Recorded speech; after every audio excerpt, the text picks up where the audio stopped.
नमस्कार दोस्तों। मैं पिछले एक वीक से आपके सामने अलग अलग सब्जेक्ट लेकर आता हूं और 4-5 मिनट के लिए एक टॉपिक पे बोलने की कोशिश करता हूं।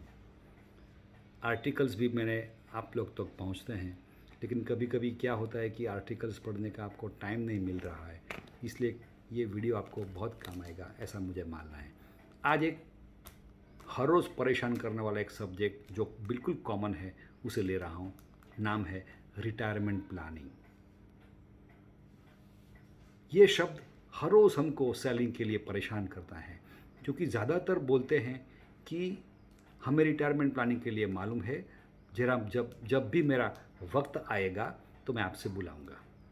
आपके साथ भी यही होता है ना। देखिए दोस्तों, एक आध आपको बहुत अच्छी बात बताता हूँ। Story sells, fact fails. दोबारा बोल रहा हूँ, स्टोरी सेल्स, फैक्ट फेल्स। यानी कि जितनी भी आप कहानी लोगों को सुनाएंगे वो सेल होगी।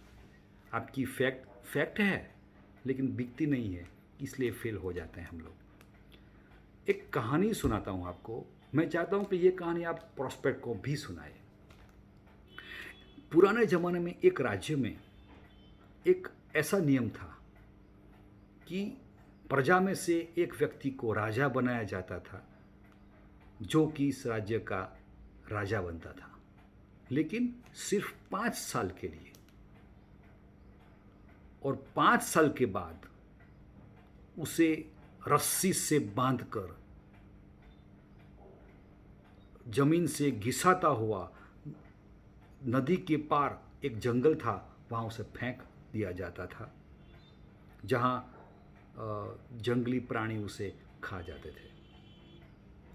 और ये राजा बनाने की जो क्रिया है वो एक पवित्र हाथी कर रहा था। एक अच्छे दिन हाथी की सूंड में एक हार लगाया जाता था। पूरे गांव वाले सभी लोग मैदान में खड़े हो जाते थे, और जिसको भी ये हार हाथी पहनाता था वो 5 साल के लिए उस राज्य का राजा कहलाता था। एक राजा आया, 5 साल राज्य किया, और उसके बाद जो राजा आया वो सैनिक को लेकर उसे बांधने के लिए रस्सी से गया।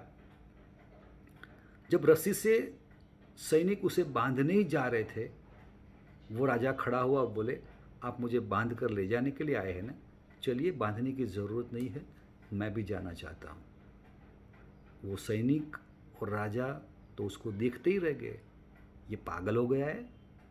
क्योंकि अभी तक तो राजा उन्होंने रोते हुए, गिड़गिड़ाते हुए, विनती करते हुए देखे थे कि मैं आपका चपरासी बन के काम करूँगा, नौकर बन के काम करूँगा, कुछ भी काम करूँगा, मुझे ले मत जाइए यहाँ से। लेकिन कोई राजा सुनता नहीं था। ये तो उल्टा निकला, हंसते हुए कहने लगा, मुझे जाना है। लेकिन वो नए राजा को विश्वास नहीं हुआ, इसलिए उन्होंने सैनिकों को बोला, इसे घेर लो ताकि वो भाग न जाए। अब जब वो चल पड़ा तो गांव वाले भी देखने थे, हर राजा की तरह, कि ये भी गिड़गिड़ता हुआ निकलेगा, लेकिन ये तो हंसता हुआ निकला। नेता की तरह हाथ हिलाता हुआ, गुड बाय कहता हुआ। लोग भी बड़े अचरज पाने लगे कि ये क्या हो रहा है। जब गांव के बाहर नदी थी, वहाँ का नाविक जो उसके इंतज़ार कर रहा था, वो भी ऐसे ही दिगमुड़ होकर देख रहा था कि ये क्या देख रहा हूँ मैं, ये राजा तो हंसता हुआ चला रहा है, उसे रस्सी भी नहीं बांधी है। क्योंकि अगले राजा को तो उसमें रस्सी बांधकर उस नाव में डालते थे धक्का देकर, ये तो हंसता है। जब नाव चल दी तो नाविक ने राजा को बोला, राजन, तू असली राजा है, मैंने देखा तुझ में कुछ नया है, जो तू रोता नहीं है। ऐसा क्या है तो तू हंसकर जा रहा है। राजा ने बोला, मुझे भी थोड़ा समय निकालना है, मैं भी चलो उससे बात कर लेता हूँ। उसने बोला, नाविक, तूने मुझे अच्छा चुना, अच्छा माप लिया, क्योंकि पहले दिन से मैं जानता था कि मेरी क्या हालत होने वाली है। इसलिए इस 5 साल में मैंने ऐसा प्लानिंग किया कि मैं आज तुम्हारे सामने हंस रहा हूँ। नायक ने बोला, ऐसा क्या प्लानिंग किया तुमने? राजा ने बोला, पहले ही साल मैंने सोच लिया था कि इतना बड़ा जो घना जंगल था उसको मैंने पीछे से काटना शुरू कर दिया था। अपने मजदूर लोग भेजे थे, राजा था ना, मैं कुछ भी कर सकता था, तो मजदूर देकर पीछे से जंगल को पूरा साफ मैदान कर लिया है। दूसरे दिन मैंने अपने जो होशियार मंत्री थे उनको वहाँ बुलाकर इंफ्रास्ट्रक्चर भी डेवलप करवाया, अच्छी तालाबें बनाई, अच्छी स्कूलें बनाई, अच्छी सड़कें बनवाई। ये दूसरे साल तक हो गया था। तीसरे साल तक मैंने अपना महल खड़ा कर लिया था और लोगों के रहने के लिए घर भी बनवा लिया था। चौथे साल मैंने इस पूरे राज्य को कर मुक्त जोन जाहिर कर दिया था, टैक्स फ्री जोन, ताकि लोगों को बिजनेस करने का मज़ा आए, पैसा कमाने का मज़ा आए। और पिछले साल यानी कि 5वें साल मैंने अलग अलग प्रोफेशनल जैसे कि नाई है, शिक्षक है, लाला जो सोनी होता है ना, उन लोगों को भेजा, वैद्य है, उन लोगों को भेजा, ताकि लोगों को रहने का मन भी होए। ऐसे मेरे 5 साल पूरे हो गए हैं। अब देखो, तुम्हें शहनाई और ढोल की आवाज़ सुनाई दे रही है, वो मेरे स्वागत के लिए है। दोस्त, यहाँ तो मैं सिर्फ 5 साल के लिए राजा था, जहाँ जा रहा हूँ वहाँ तो ज़िंदगी भर का राजा हूँगा।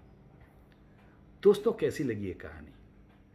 अगर ये कहानी अपने प्रोस्पेक्ट को उसकी वाइफ, फैमिली मेम्बर्स के सामने सुनाए तो क्या होगा? और एक प्रश्न पूछना है कि साहब, ये तो वाकई में एक वार्ता ही थी, जहाँ एक राजा ने 5 साल में इतना बड़ा साम्राज्य खड़ा कर दिया और अपनी ज़िंदगी आराम से जीने लगा। क्या 5 साल में मुमकिन है आपके लिए? नहीं ना। इसलिए मैं आपसे छोटा सी रकम आपकी इनकम में से मांगता हूँ, ताकि जब आपकी उम्र असली राजा बनने की या रिटायरमेंट होने के बाद, तब आप भी उस राजा की तरह जिए। क्या आप वो घसीट कर ले जाता हुआ, चिल्लाता हुआ, रोता हुआ राजा बनना पसंद करेंगे, या हंसता हुआ जाता हुआ राजा पसंद करेंगे?